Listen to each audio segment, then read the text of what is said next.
tous, Jonas pour DECERTOFRANCE, toujours en direct de Londres pour les finales européennes du Call of Duty Championship. Et je suis maintenant avec l'un des commentateurs de cet événement. Il est américain, il nous vient donc de bien loin pour cet événement. C'est Mr.X, ancien coach des Complexity et des Devil Genesis également.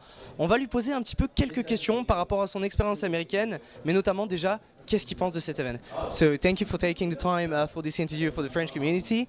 So obviously you go to a lot of events, you go to the biggest events in the world, you go to MLG, you cast a lot of time. What do you think of this event? This event's been fantastic. I mean, I love coming to the EU, coming to see all the teams from everywhere. Spain, France, the UK, seeing all the different play styles, everybody just playing phenomenal this weekend. Seeing a ton of great plays, ton of plays that sometimes didn't make much sense, but they're just, it's great to see that Call of Duty just growing as an overall sport, and just the event, the aesthetics, just phenomenal. I mean, Gfinity never fails to impress. Très bien, donc il aime vraiment énormément l'event.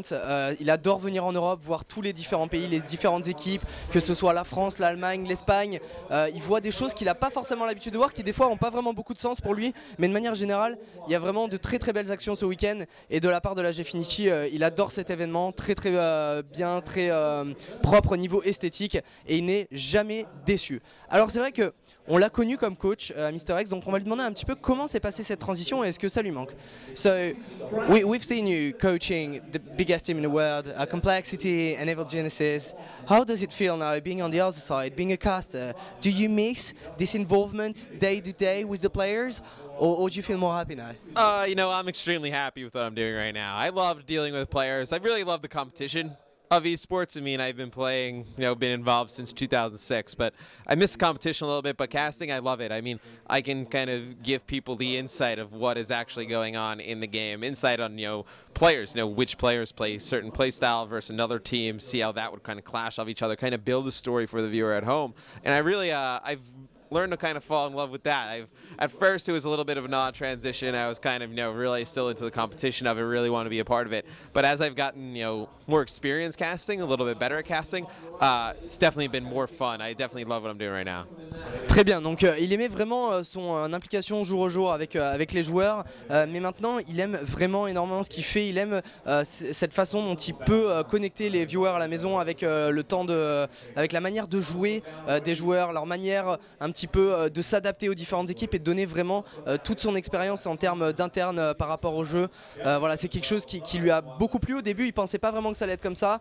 La compétition lui manquait beaucoup, mais maintenant voilà, depuis qu'il a plus d'expérience, il adore vraiment énormément ce qui se fait. Donc on va lui demander aussi également ce qu'il pense des équipes françaises, parce que Cocorico, on a des équipes françaises ce week-end, donc on veut savoir un petit peu lui quelle expérience il a par rapport à ça. So, we've just seen Hyper Games play, and you've seen a couple French teams play yesterday.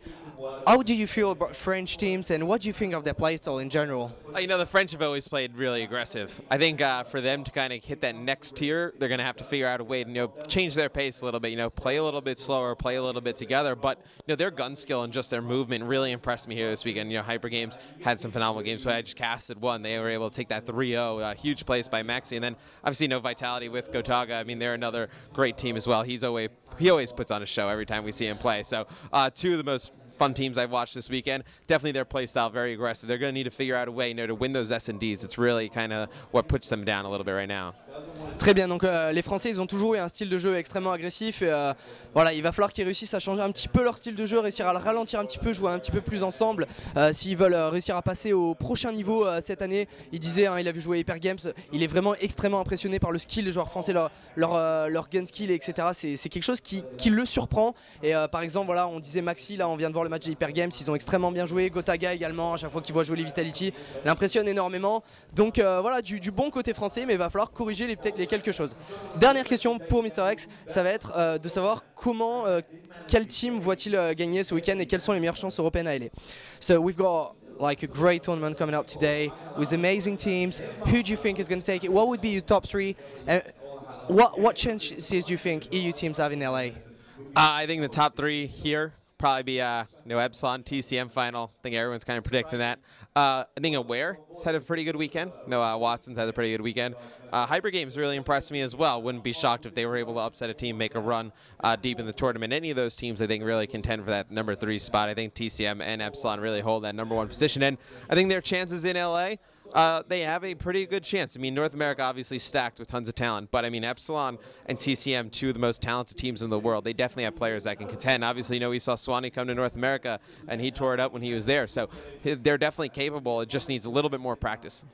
Très bien, donc par rapport à son top 3, il voit définitivement TCM et Epsilon en finale. C'est vraiment des équipes qui pour lui sont les plus solides et elles vont pas vraiment pouvoir être contestées. Par contre pour la troisième place, peut-être Aware ou Hyper Games, il serait vraiment pas surpris. Watson a eu un très bon week-end côté Aware, mais pour la troisième place il y a beaucoup d'équipes qui peuvent y prétendre. Et concernant Los Angeles, c'est vrai que les États-Unis c'est compliqué parce qu'il y a énormément de très bonnes équipes, mais on a vu des équipes européennes avec des joueurs qui sont tout à fait capables de faire la différence. Epsilon, TCM, on a vu Swanee, il disait qui a été là-bas chez Optic et qui faisait d'excellents résultats. Il va juste falloir qu'ils réussissent à trouver la clé pour faire la différence. On va remercier Mr.X de son passage et on vous dit à très bientôt pour de nouvelles interviews sur Decerto.